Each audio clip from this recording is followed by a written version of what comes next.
Now, most of us have been victims of some sort of theft. You know, you felt the anger, the frustration, the realisation that you're unlikely ever to see your cherished possessions again. Well, 3 Hamilton blokes faced that. They faced the fact police held out little hope of finding their stolen computer, so they took matters into their own hands. What they did was they hacked into the computer, located its position. They even activated a built-in camera which photographed the thief at work.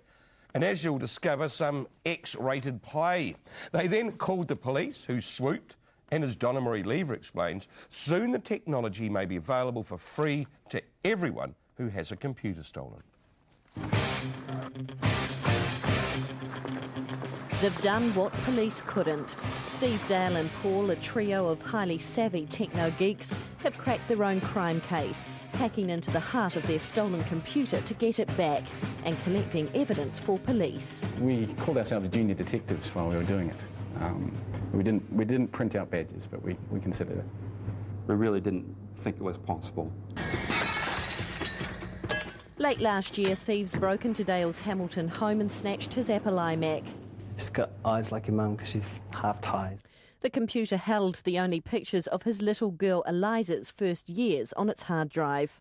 Really, really annoyed that it happened to us for not like the first time, the second time it's been broken into, and that, well, now they've made off with essentially our family photo album. Certainly it's a common item and a popular item that's stolen. In fact, every day in this country, dozens of computers and laptops are nicked. We didn't necessarily think that we'd ever see the computer again. The police stats are pretty telling. 99% of the stuff that's stolen is never returned or never recovered. There was very minimal evidence to further our inquiries. But here's where the story takes a twist, because the thieves weren't counting on these guys being the IT specialists of Waikato University School of Education.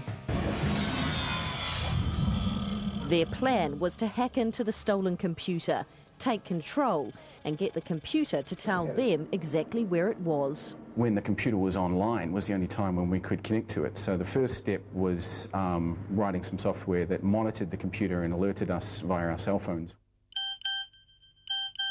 The hardest part was actually finding the computer on the network, because all the normal methods to get into the computer had all been turned off by the person who stole it.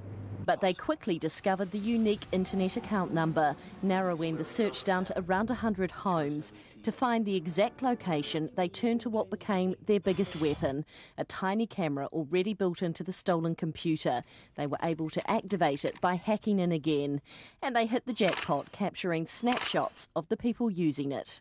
The camera was taking a picture surreptitiously every 2 minutes and uploading that when the computer was online to one of our servers. So no noise, no clicks, no flashes? No noise, no clicks, no flashes whatsoever. What we were seeing was what was happening in a time-lapse kind of fashion every 2 minutes in his lounge. And they saw everything, things we can't even show you. You get a full range of photos. You can take that for what that means. People sitting in front of a computer. The new owner had even changed the computer's username using his real name. The stolen computer that he was using was actually being used against him. From there, all we needed to do was to obtain a search warrant and execute that, and as per their information, we located the computer.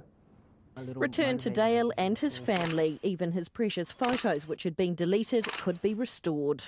So we decided to put this technology to the test. Technically, I could be sitting in front of this computer half a world away, yet still all my personal details and picture can be captured. Captured and kept without me knowing. Using my administrator credentials, I can get into the computer and tell it to do what I want it to.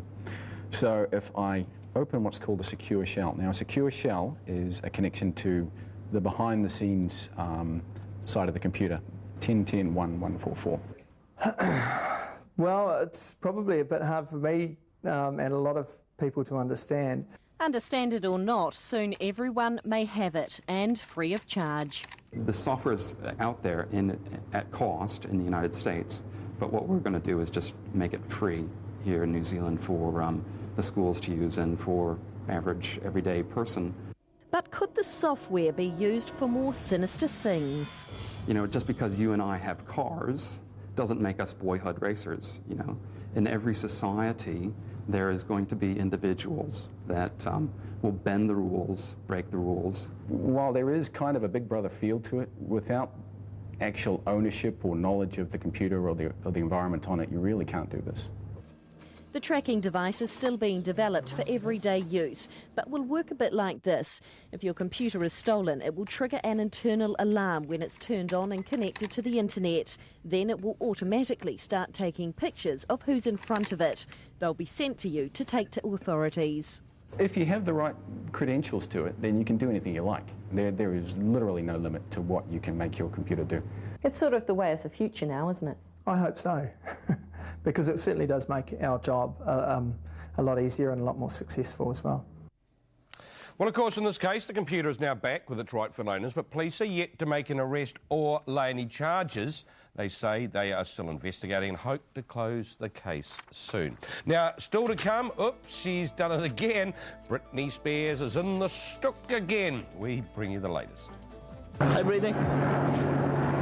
How do you feel, Britney?